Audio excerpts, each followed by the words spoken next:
बुझातानी हम तोरा मनवा के फील कई तारीफ भी हो चाहता दिल हो बतिया बसल की तू बड़ू ब्यूटी के खजाना पहिले नजर में भइनी तोहरे हम दीवाना अब जलाल में बन के धड़कन में तुम बजती हो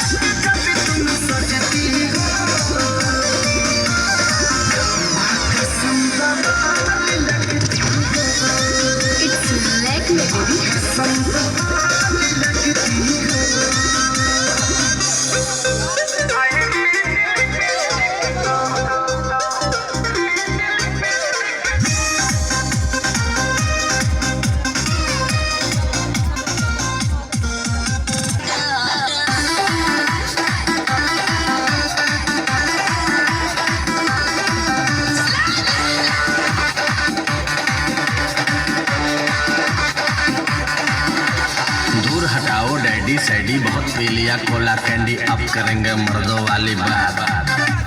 खूब पियेंगे बियर सीयर साथ में लेके सेक्सी डियर पार्टी चलेगी सारी रात। अरे प्यास अपने अंदाज में बोला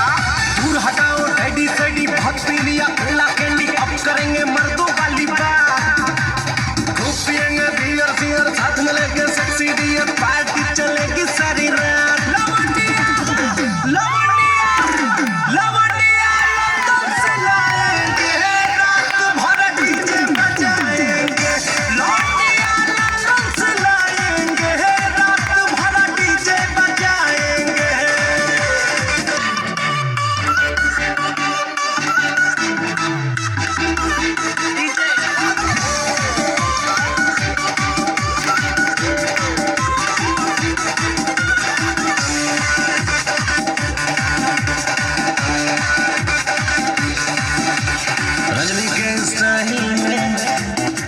सिगरेट जलाएंगे